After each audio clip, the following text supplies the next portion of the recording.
राधे राधे दोस्तों, स्वागत है आपका हमारे YouTube चैनल सनातन की जानकारी 24 में। दोस्तों, हर एक युद्ध में सेनाओं का नाम तो आप लोगों ने बहुत सुना होगा, लेकिन महाभारत ग्रंथ में एक सेना का नाम आता है नारायणी सेना, और वह सेना भगवान श्री कृष्ण की थी, जो कि द्वारका की थी। महाभारत काल में नारायणी सेना का बहुत महत्व था, क्योंकि उस समय में नारायणी सेना दुनिया की सबसे सर्वोत्तम और शक्तिशाली सेना मानी जाती थी। अब सवाल है कि नारायणी सेना बनी कैसे? नारायणी सेना की खासियत क्या थी? क्योंकि नारायणी सेना सबके लिए इतनी खास, नारायणी सेना की विशेषता क्या थी? अगर नारायणी सेना इतनी ही शक्तिशाली थी तो क्या नारायणी सेना को कोई मार सकता था?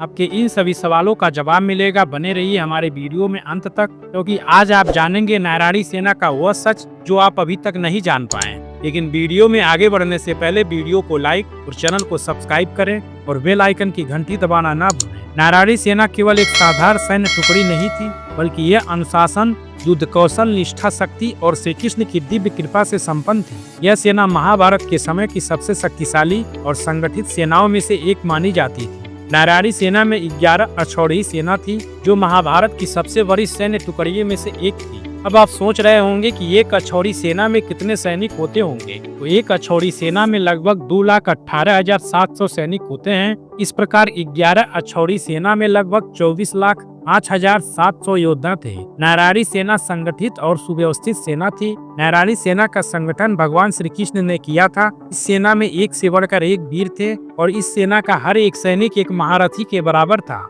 नारायणी सेना एक सशक्त और बलशाली सेना थी। नारायणी सेना में हर सैनिक श्री कृष्ण की आज्ञा का पालन करना अपना धर्म मानता था। यह सेना बिना किसी व्यक्तिगत लाभ की चिंता किए अपने नायक के आदेशों पर कार्य करती थी। श्री कृष्ण ने जब कौरवों को यह सेना दी तो सैनिकों ने बिना किसी संकोच किए दुर्योधन का आदेश मानना स्वीकार कर लिया। यह सेना बेहद अनुशासित थी, और युद्ध के समय कोई भी सैनिक अपनी मर्यादा नहीं लांघता था। युद्ध में एकजुट होकर लड़ने की रणनीति अपनाई जाती थी, जिससे शत्रु सेना पर मनोवैज्ञानिक दबाव बनाया जाता था। नारायणी सेना के सैनिक कई प्रकार के युद्ध शैलियों में दक्ष थे, जैसे धनुर्विद्या। ये सैनिक धनुष बाण के उपयोग में निपुण थे। गदा युद्ध में महारथी योद्धा शामिल थे, जो ये झटके में शत्रु का संहार कर सकते थे। तलवार और भाला युद्ध, पैदल सेना और अश्वारोही योद्धा तलवार और भाले के उपयोग में पारंगत थे। मल्ल युद्ध, शारीरिक युद्ध जैसे कुश्ती और घातक हमलों में भी योद्धा माहिर थे। नारायणी सेना को महाभारत काल के सभी प्रकार के व्यूहों को बनाने और भेदने में अद्वितीय महारत हासिल थी। इनमें जो प्रमुख थे वो है चक्रव्यूह,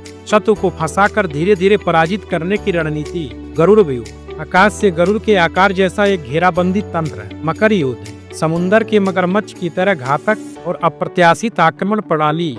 शक्ति व्यूह, शत्रु को भ्रमित करके चारों ओर से घेरने की तकनीकी था, और भी कई प्रकार के व्यूह की रचना करना एवं तोड़ना जानते थे। नारायणी सेना महाभारत काल के सभी अस्त्रों शस्त्रों को चलाने में पारंगत थी। यह सेना समुद्र, पृथ्वी और आकाश में भी युद्ध करने में सक्षम थी। नारायणी सेना का हर एक सैनिक एक कुशल योद्धा था, जो एक महारथी के बराबर था। नारायणी सेना के योद्धा इतने बलशाली थे कि एक अकेला योद्धा सैकड़ों दुश्मनों का सामना कर सकता था। यह सेना तेज गति, सहन शक्ति और आक्रामक युद्ध कौशल में माहिर थी। यह सेना इतनी शक्तिशाली थी कि दुर्योधन को विश्वास था कि इसके बल पर वह महाभारत का युद्ध जीत सकता है। नारायणी सेना के सैनिक मृत्यु से नहीं डरते थे, वे युद्ध को धर्म और ईश्वर की सेवा मानते थे। श्री कृष्ण की कृपा से यह सेना दूसरी किसी भी सेना से अधिक शक्तिशाली थी। हालांकि महाभारत में यह कौरवों की ओर से लड़ी, फिर भी श्री कृष्ण स्वयं पांडवों के साथ थे, इसलिए कौरवों की हार निश्चित थी। दुर्योधन ने केवल बल को महत्व दिया और नारायणी सेना को चुना, लेकिन उसने श्री कृष्ण के बुद्धिमत्ता और नेतृत्व की शक्ति को नजरअंदाज कर दिया। अर्जुन ने केवल श्री कृष्ण को चुना,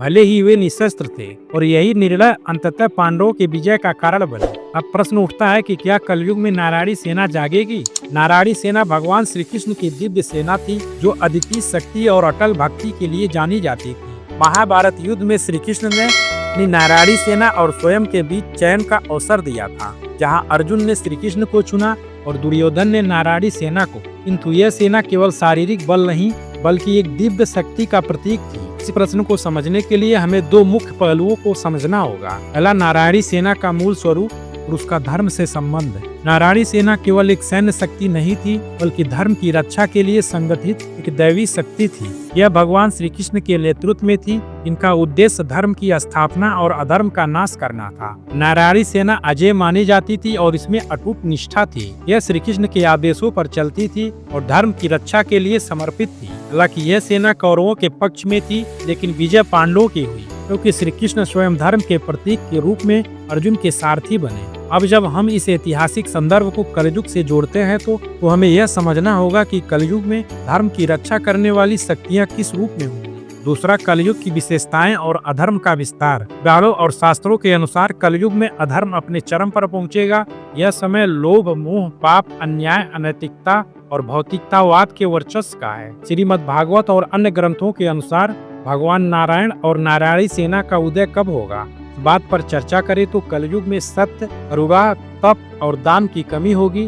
धर्म के 4 पायों में से केवल एक सत्य ही शेष बचेगा। अखंड मिथ्याचार और अनैतिकता बढ़ेगी। अधर्म के प्रभाव से राजा, नेता और समाज के संरक्षक भ्रष्ट होंगे। न्याय प्रणाली निष्प्रभावी हो जाएगी और अन्याय का बोलबाला रहेगा। इस परिस्थितियों में धर्म और सत्य की रक्षा के लिए स्वयं नारायण और नारायणी सेना फिर से पृथ्वी पर अवतरित होंगे। इस मानव लिखित तथ्य के अनुसार नारायणी सेना का जागरण 2 स्तरों पर हो सकता है। पहला, आध्यात्मिक स्तर। यदि नारायणी सेना को प्रतीकात्मक रूप से लिया जाए तो यह उन लोगों का समूह होगा जो सत्य, धर्म, न्याय और मानवता की रक्षा के लिए समर्पित होंगे। यह सेना कोई संगठित सैन्य शक्ति न होकर उन संतों, गुरुओं, साधकों और सत्य के मार्ग पर चलने वाले व्यक्तियों के रूप में हो सकती है, जो कलयुग में भी धर्म की मशाल जलाए रखेंगे। यह जागरण श्री कृष्ण की गीता के ज्ञान को आत्मसात करने और उनका पालन करने वालों के माध्यम से होगा। दूसरा, भौतिक रूप से जागरण।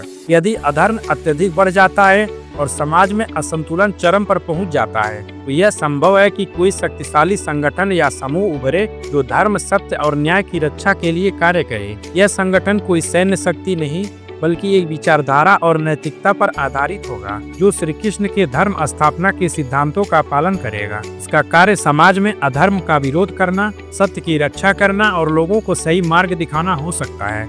बात करें जो हमारे सनातन धर्म के वेद पुराण ग्रंथ कहते हैं कि नारायणी सेना का उदय कब हो सकता है। पुराणों के अनुसार कलयुग के अंत में भगवान विष्णु का कल्कि अवतार होगा, जो अधर्म का नाश करेंगे और सतयुग की पुनः स्थापना करेंगे। कुछ ग्रंथों में उल्लेख मिलता है कि कल्कि अवतार अकेले नहीं होंगे, बल्कि उनके साथ धर्म रक्षक योद्धाओं की एक सेना होगी जो अधर्म का नाश करेगी। यह सेना नारायणी सेना का आधुनिक रूप हो सकती है, जिसमें वे लोग शामिल होंगे जो धर्म के पुनर्स्थापना के लिए कार्य करेंगे। तो आप बताएं, क्या हमें नारायणी सेना का हिस्सा बनना चाहिए? नारायणी सेना का जागरण केवल बाहरी शक्तियों के रूप में नहीं, बल्कि प्रत्येक व्यक्ति के भीतर भी हो सकता है। यदि कोई भी व्यक्ति धर्म, सत्य और न्याय के मार्ग पर चलता है तो वह नारायणी सेना का हिस्सा बन सकता है। कलयुग में नारायणी सेना का जागरण निश्चित रूप से होगा, लेकिन वह केवल एक बाहरी शक्ति नहीं होगी, बल्कि एक आध्यात्मिक और नैतिक पुनर्जागरण के रूप में प्रकट होगी। जब लोग धर्म, सत्य और न्याय के लिए खड़े होंगे, जब वे श्री कृष्ण के उपदेशों को आत्मसात करेंगे, तभी नारायणी सेना का वास्तविक जागरण होगा। यह सेना शारीरिक बल से नहीं, बल्कि सत्य, निष्ठा, ज्ञान और धर्म की शक्ति से संचालित होगी। अतः यदि आप इस सेना का हिस्सा बनना चाहते हैं तो आपको अपने भीतर के धर्म रक्षक को जगाना होगा। निर्बलों, दुखियों और असहायों पर दया और अधर्म के विरुद्ध खड़ा होना होगा। दोस्तों, आशा करते हैं वीडियो आपको पसंद आया होगा, तो वीडियो को लाइक और चैनल को सब्सक्राइब करें और बेल आइकन की घंटी दबाना ना भूलें। पूरा वीडियो देखने के लिए धन्यवाद। राधे राधे दोस्तों, मिलते हैं आपसे अगले वीडियो में। तब तक के लिए जय श्री राम।